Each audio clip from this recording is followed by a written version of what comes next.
मुझे लगता है आप लोगों ने इंस्टॉल कर लिया होगा जुपिटर नोटबुक, और ऐसा कुछ नोटबुक आपके सामने दिख रहा होगा। आज इस लेक्चर में मैं आप लोग को पाइथन ऑपरेटर्स के बारे में बताऊंगा, जो कि बहुत ही सिंपल टॉपिक है। पहला टॉपिक है, आसान है समझना। ओके। इसमें जाने से पहले मैं एक छोटा सा चीज बताना चाहता हूं आपको। ये जो आप सामने देख रहे हो, इसको बोलते हैं जुपिटर नोटबुक का फाइल। ओके। और इसका एक्सटेंशन होता है IPYNB। जैसे मान लो मैं यहाँ पे जाके इसको डाउनलोड करूंगा, ठीक है, तो ये IPYNB यहाँ से मैं डाउनलोड कर सकता हूँ। एक बार वो डाउनलोड हो गया, फिर जैसे आप फेसबुक में अपना फोटो अपलोड करते हो, राइट, वैसे यहाँ पे आप इसको अपलोड कर सकते हो और आपका फाइल यहाँ पे आ जाएगा। बहुत ही सिंपल प्रोसेस है। मान लो यहाँ पे जाके मैं अपलोड में क्लिक किया, आप वो फाइल चूज करो, यहाँ पे आपका फाइल आ जाएगा। ओके। वो है कि डाउनलोड और अपलोड IPYNB फाइल को कैसे करते हैं, क्योंकि मैं असाइनमेंट उसी में दूंगा। ओके। और क्या सीखेंगे हम लोग इसमें? हम लोग सीखेंगे कि कंप्यूटर को हम लोग इंस्ट्रक्शन कैसे देते हैं, अर्थमेटिक ऑपरेटर्स क्या होते हैं, असाइनमेंट ऑपरेटर क्या होते हैं, कंपैरिजन ऑपरेटर क्या होते हैं, लॉजिकल ऑपरेटर क्या होते हैं, और वेरिएबल्स को नेम करने के लिए हम लोगों को क्या ध्यान में रखना पड़ता है। चलिए शुरू करते हैं, बहुत सारे टॉपिक्स हैं। सबसे पहले मान लो मैं आपको बोलता हूँ कि 12 को 12 से ऐड करो, तो आप क्या करोगे? आप पेन पेपर लोगे, आप जो है मतलब बिना कोई टूल यूज किए आपको जो तरीका आता है आप उससे ऐड करोगे। कंप्यूटर को अगर मेरे को सेम चीज बोलना है तो मैं ऐसे बोलूंगा 12, बीच में डालूंगा प्लस और इधर डालूंगा 12, फिर बोलूंगा रन। कोई भी सेल को रन करना है, मैं यहाँ रन पे क्लिक कर सकता हूँ या शिफ्ट इंटर दबा सकता हूँ। तो मैं शिफ्ट इंटर दबाने का हैबिचुएटेड हूँ, मैं वही दबाऊंगा नॉर्मली। ओके, ये हो गया।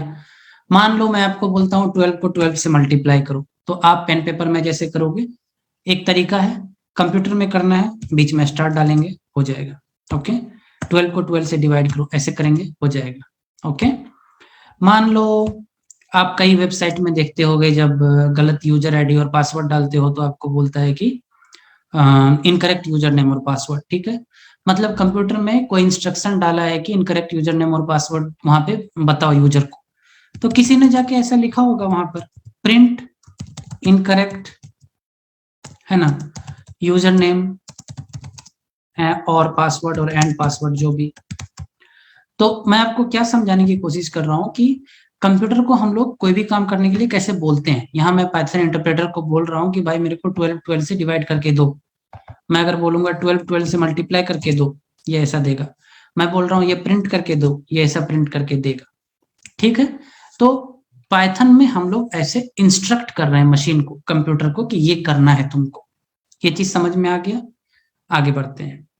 हम लोगों को सीखना है ऑपरेटर। अब ऑपरेटर क्या होता है? यहाँ पे मैंने लिखा 12 मल्टीप्लाइड बाय 12, तो ये बीच में जो स्टार देख रहे हो ना, यही है ऑपरेटर। ऑपरेटर काम करता है लेफ्ट साइड में आप क्या दे रहे हो, राइट साइड में आप क्या दे रहे हो, उसके ऊपर। तो ये ऑपरेटर बहुत तरह का होता है, किस तरह का होता है, किस किस तरह का, अभी हम लोग समझेंगे। सबसे पहले अर्थमेटिक ऑपरेटर्स। ठीक है, अर्थमेटिक ऑपरेटर्स बड़ा आसान है समझना। मान लो आपके पास एक नंबर है 31, आपको ऐड करना है 12, कर दिया, प्लस सिंबल डाल दिया। मान लो आपके पास नंबर है 31, आपको माइनस करना है 12, माइनस सिंबल डाल दिया।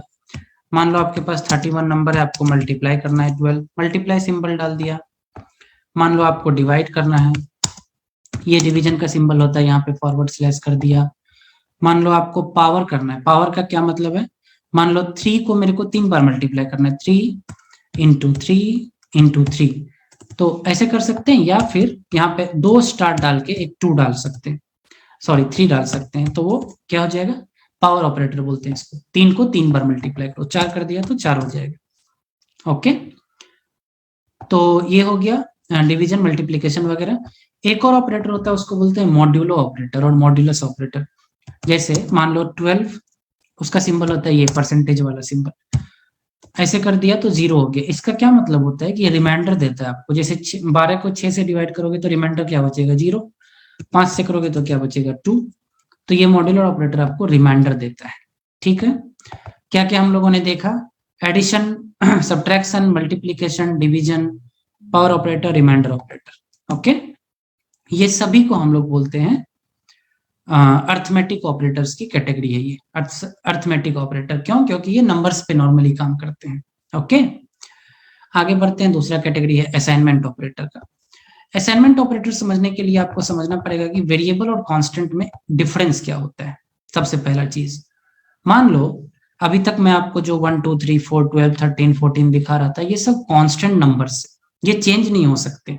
ओके, बट कई बार क्या होगा, मान लो आप एचडीएफसी बैंक के प्रोजेक्ट पे काम कर रहे हो और इंटरेस्ट का जो रेट है एचडीएफसी का वो है मान लो 8%।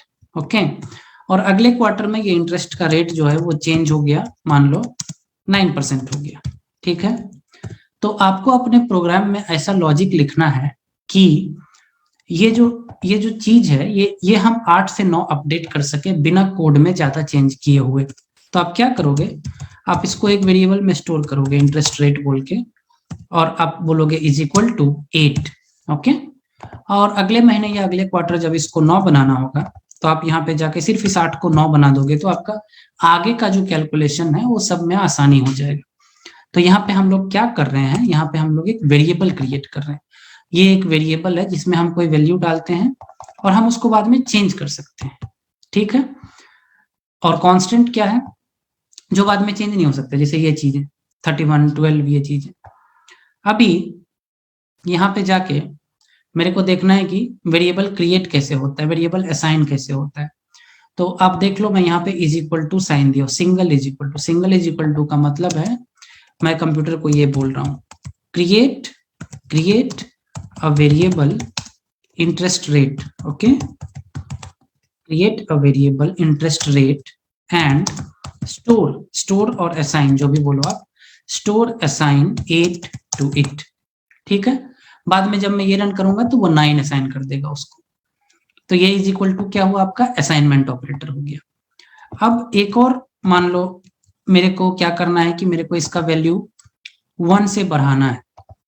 अगर मैं ऐसा करूं प्लस इज इक्वल टू 1, तो क्या होगा कि इंटरेस्ट रेट का जो पहला वैल्यू है वो 1 से बढ़ जाएगा। देखो अब इंटरेस्ट रेट 8 है, अभी मैं इसको प्रिंट करता हूँ। प्रिंट मतलब देखता हूँ इसके अंदर क्या वैल्यू है। देखने के लिए 8 प्रिंट कर रहा है। अभी मैं प्लस इज इक्वल टू 1 को रन करता हूँ, रन किया, फिर यहाँ आया, फिर रन किया, अब ये 9 हो जाएगा।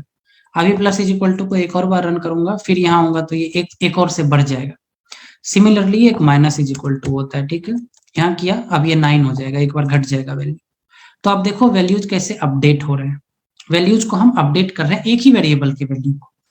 इस पूरे प्रोसेस को बोलते हैं असाइनमेंट। और जो भी ऑपरेटर हम लोग यूज कर रहे हैं, is equal to, plus is equal to, minus is equal to, सबको बोलते हैं असाइनमेंट ऑपरेटर। तो ये दूसरा कैटेगरी है आपके ऑपरेटर्स का। आगे चलते हैं, तीसरा कैटेगरी है आपका comparison operator. Okay, comparison operator का मतलब है, मान लो मैं आपसे पूछता हूँ 5 बड़ा है या 4 बड़ा है, तो आप तो ह्यूमन हो, आप बता दोगे कि 5 जो है वो 4 से बड़ा है। अगर मेरे को यही सवाल कंप्यूटर से पूछना है तो मेरे को एक सिंबल डालना पड़ेगा बीच में। मैं ऐसे बोलूंगा 5 4 से बड़ा है क्या, ऐसे ऐसे पूछूंगा मैं सिस्टम से, तो ये मेरे को बोलेगा ट्रू। अगर मैं बोलूंगा 5 6 से बड़ा है क्या, ये मेरे को बोलेगा फॉल्स। ठीक है, और एक कमांड होता है पाइथन में, उसको बोलते हैं असर्ट। ओके, अगर आप असर्ट के बाद कुछ भी लिखोगे और वो अगर ट्रू है तो असर्ट कुछ भी नहीं रिटर्न करेगा। अगर वो फॉल्स है तो असर्ट आपको एरर देगा, इस तरह से असर्शन एरर। ओके, तो 5 7 से बड़ा है क्या, नहीं, एरर आएगा। 5 2 से बड़ा है क्या, हाँ, एरर नहीं आएगा। 5 8 से बड़ा है क्या, एरर आएगा। 5 5 से बड़ा है क्या, एरर आएगा। 5 4 से बड़ा है क्या, एरर नहीं आएगा। ओके, तो जब ये स्टेटमेंट ट्रू होगा तो आपको एरर नहीं आएगा। इतना ही असर्ट का काम है। अभी यहाँ पे हम कंपेयर कर रहे हैं, तो ये जो आप देख रहे हो इसको बोलते हैं कंपैरिजन ऑपरेटर। ओके, इसी तरह से आप डबल इज इक्वल टू अगर दे दिया और यहाँ लिख दिया 4, डबल इज इक्वल टू मतलब 5 4 के बराबर है क्या, नहीं है। 5 5 के बराबर है क्या, हाँ है। 5 6 के बराबर है क्या, नहीं है, तो यहाँ पे एरर आएगा। 5 7 के बराबर है क्या, नहीं है, एरर आएगा। तो आप यहाँ पे देखो, असाइनमेंट ऑपरेटर में हम 1 इज इक्वल टू यूज कर रहे थे, कंपैरिजन ऑपरेटर में हम 2 इज इक्वल टू यूज कर रहे हैं। आप देखो यहाँ पे 2 इज इक्वल टू मतलब हम कंपेयर करना चाह रहे हैं। और इसको आप बहुत तरीके से कर सकते हो, ग्रेटर देन, अभी हम ग्रेटर देन कर रहे थे, ग्रेटर देन इक्वल्स टू कर दो। ठीक है, आप लेस देन इक्वल्स टू कर दो। जहां पे ये ट्रू हो रहा है वहां पे कोई एरर नहीं आ रहा है, जहां पे ट्रू नहीं हो रहा है असर्शन एरर आएगा। ओके, नॉट इक्वल टू कर दो, ये भी ट्रू है। 5 नॉट इक्वल टू 5 कर दो, एरर आएगा क्योंकि 5 तो 5 के इक्वल है। ओके, तो क्या कंपैरिजन ऑपरेटर्स आपने देखा, double is equal to, greater than equal to, less than equal to, ये निगेशन वाला, नॉट इक्वल टू, राइट। और एसर्ट से हम लोग देखते हैं कि उसके आगे जो स्टेटमेंट है वो ट्रू है या नहीं, सिंपल है। नेक्स्ट ऑपरेटर का कैटेगरी है लॉजिकल ऑपरेटर। मैंने सारे ऑपरेटर पे आपको असाइनमेंट सिंपल से दिए हैं, आपको बहुत क्लियर हो जाएगा जब आप असाइनमेंट करोगे तो, ओके। लॉजिकल ऑपरेटर क्या होता है? एंड और टाइप का ऑपरेटर। मान लो मैं यहाँ पे एक variable my height, okay, my height is equal to 6.2, एक वेरिएबल मैं डिक्लेयर कर रहा हूँ, okay, and my weight is equal to, एक और वेरिएबल मैं डाल देता हूँ 82, ठीक है।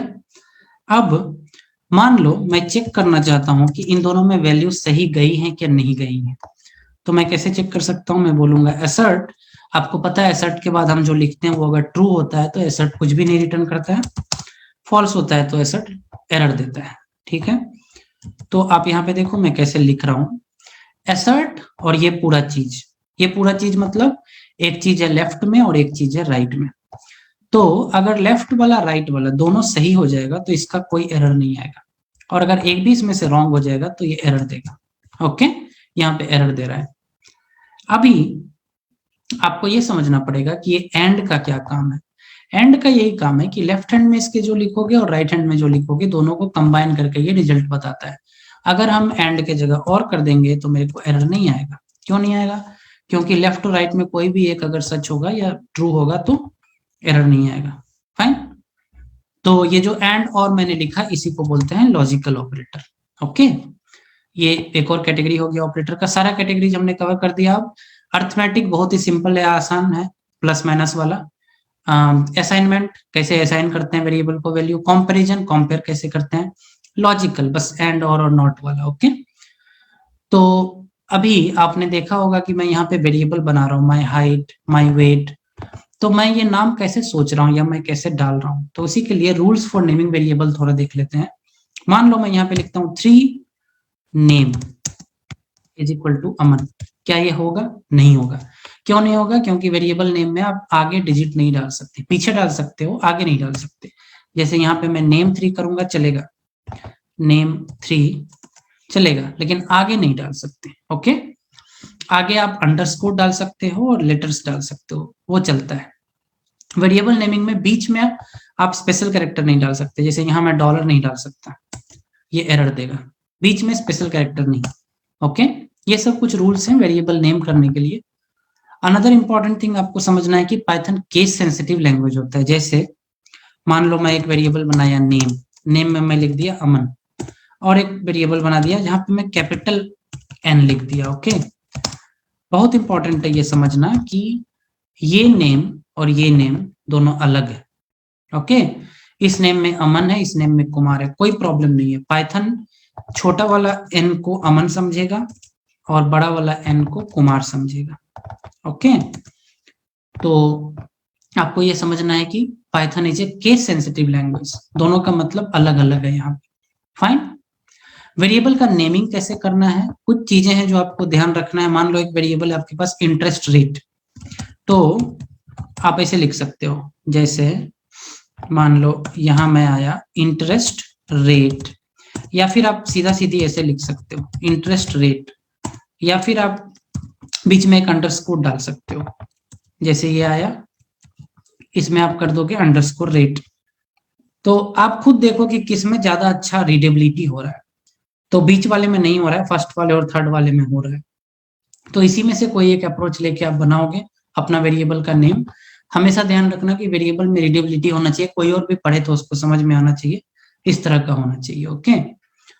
तो क्या क्या हमने सीखा, ऑपरेटर के बारे में सीखा, कंप्यूटर को इंस्ट्रक्शन कैसे देते हैं उसका बेसिक सीखा, अलग अलग तरह का ऑपरेटर्स, और वेरिएबल कैसे बनाते हैं, नेमिंग कैसे करते हैं। आपको क्या करना है, आपको सिर्फ 2 काम करना है। मैं एक यूट्यूब वीडियो का लिंक दूंगा, उसको आपको देखना है। हो सकता है कुछ इन्फॉर्मेशन रिपीटेटिव हो, बट डजंट मैटर, आपका नॉलेज सेट बड़ा ही होगा, छोटा नहीं होगा। और आपको लेना है असाइनमेंट और उसको करना है सॉल्व, जो कि इसी कॉन्सेप्ट पे टोटली बेस्ड होंगे जो हमने डिस्कस किया, और उसको सॉल्यूशन से कंपेयर करना है, ओके। ये 2 चीज करने के बाद नेक्स्ट लेक्चर में आप आइए, हम लोग अगले टॉपिक को डिस्कस करेंगे, फाइन।